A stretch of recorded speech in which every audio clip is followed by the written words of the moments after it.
Paddy's on another level. Paddy The Baddy Pimblett just put on a masterclass performance against Michael Chandler on UFC 314, dominating and kicking Chandler out of the top level of the UFC. So we need to talk about Pimblett versus Chandler. And by the way, we're Punch Talk and are bringing you daily combat sports videos, so if you enjoy the content, be sure to leave a like and subscribe to help support the channel. So a star-making performance from Paddy Pimblett, really breaking out of just being another one of these guys that are big on social media, have a lot of hype, but don't necessarily make it to the top level of the UFC. He is now at the top level, at least beating Michael Chandler in a dominating performance. Chandler's been in a lot of these big fights in the UFC, fought a lot of the top lightweight contenders, pretty much the premier division of the UFC for so many years, had the likes of Conor McGregor, Khabib Nurmagomedov, now has Islam Makhachev. At the top for so long now has been Dustin Poirier, Justin Gaethje, Charles Oliveira, even Michael Chandler was in that mix a little bit, didn't necessarily break through and win some of those big fights against those guys, but they didn't necessarily even beat Michael Chandler quite like this. Charles Oliveira definitely went through a lot of adversity against Chandler. Even Dustin Poirier did in that first round, had problems with Chandler. Justin Gaethje went to war with him. So yes, Chandler's a bit older now at 38 years old, but he's still coming off a fight against Charles Oliveira where he went 5 rounds. He had some moments in that 5th round, but overall did pretty much get dominated for that fight. And Charles essentially put on a masterclass performance, but even he didn't put on this kind of beating on Chandler. The amount of damage Paddy was doing, slicing up Chandler from the top, raining down 12-6 elbows, the ground and pound, securing that body triangle in the 2nd round, and just doing whatever he wanted, pretty much ragdolling Chandler. Especially after the 1st round, Pimblett really started to pick it up, really started to have success.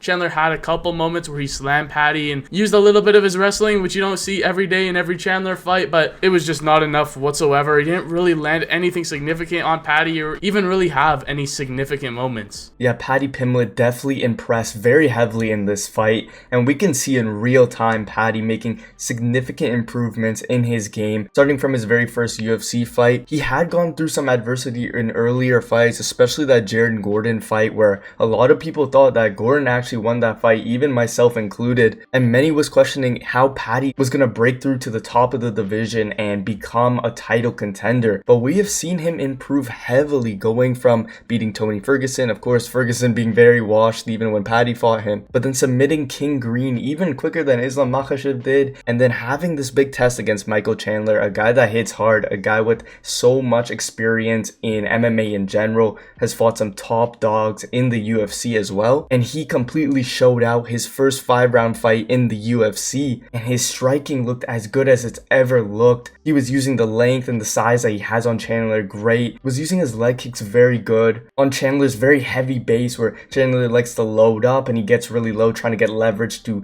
throw hooks, and he was able to chop out Chandler's legs, was then throwing up high, showing variations. Of course his striking is not perfect, he still is open when he uses his boxing sometimes, but this is definitely a huge improvement from when he started, and we already know he has that ground game in terms of submissions. He's very dangerous with his submissions. He was even trying to catch Chandler with a flying triangle at one point, his favorite submission, the triangle choke. So he's very deadly in a lot of the realms of MMA, and especially as we're seeing him grow, get the experience against good guys like Michael Chandler, and putting together his striking, he could be a devastating threat in that lightweight division. He is a big guy for that division too. He looked way bigger than Michael Chandler in there and was really able to use that to his advantage as well. So it's going to be very interesting to see who they match against Paddy Pimblett next, and he's actually looking like a devastating threat in there. For Michael Chandler, on the other hand, though, it's definitely a tough loss for him. He came into the UFC exploding into the scene, beating Dan Hooker by 1st round KO,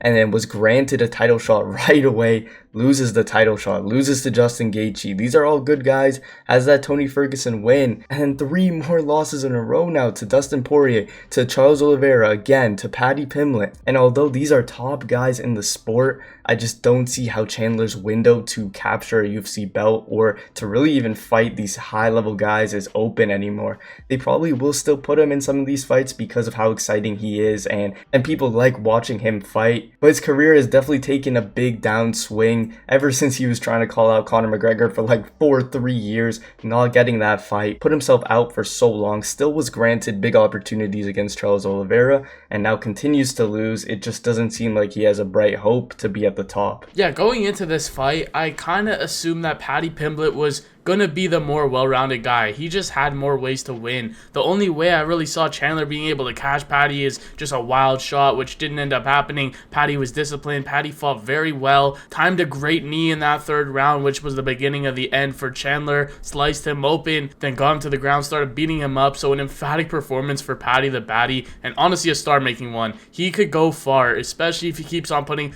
performances like this against guys in the lightweight division. It's inevitable that he may even get into a championship fight if he maybe just wins one more fight against a Dustin Poirier, a Charles Oliveira, a Justin Gaethje, someone like that. Even a fight between Paddy and Ilia Topuria could now be a real possibility. These two have had so much history in the past, the hand sanitizer thing, when both of these guys were pretty much like unranked contenders. Now they're both in the same division, they're both making their way up. I mean, Ilia is a former champion at featherweight, now he's looking to do the same at lightweight, but so is Paddy. He's trying to climb his way up the ranks, so it seems like they could be on a crash course to fight, and there's a lot of options for Paddy. This is really going to propel his career to a different level than ever before, because you can't deny his skills anymore. From what he just shown in that fight, he looks to be elite. He looks to be a top guy, and for Chandler, who knows how much he's really going to have left in the tank. Like you said, not too many options for him anymore. That Conor McGregor fight seems to have now passed him by. Even Conor put a bet on this fight, $500K, that he thinks Chandler's going to beat Paddy, and obviously that didn't end up happening. And Chandler's kind of been in this position in the lightweight division for so long, but when he was losing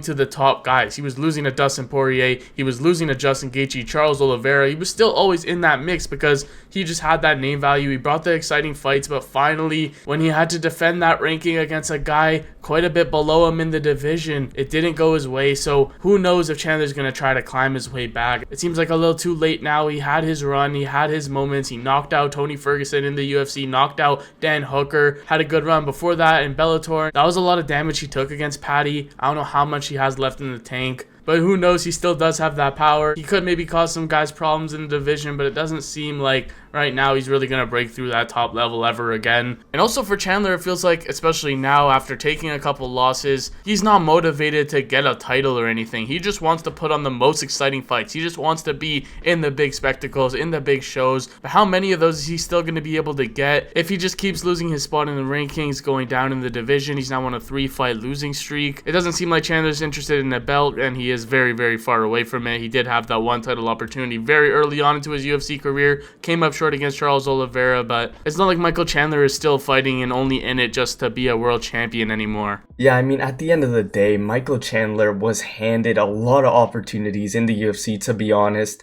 A lot of people felt like he was being favored heavily in getting a lot of matchups, having that Dana White privilege. But after all these chances he's been given against really good opposition, he really hasn't been able to beat any of the top guys. But definitely in terms of Paddy, like you said, I think a few more fights, maybe even one or two big guys in that division, then he could get a title shot. And it would be definitely exciting to see what he's able to do in that around top 3 range. But regardless, an amazing performance by Paddy The Baddy Pimblett, definitely silencing a lot of the haters and proving he lives up to the hype and that he's really at this top level. But let us know down below, what are your thoughts on Paddy Pimblett's performance against Michael Chandler? And if you're looking for some more MMA content, click the video on the screen of We Need to Talk about Volkanovski versus Lopez.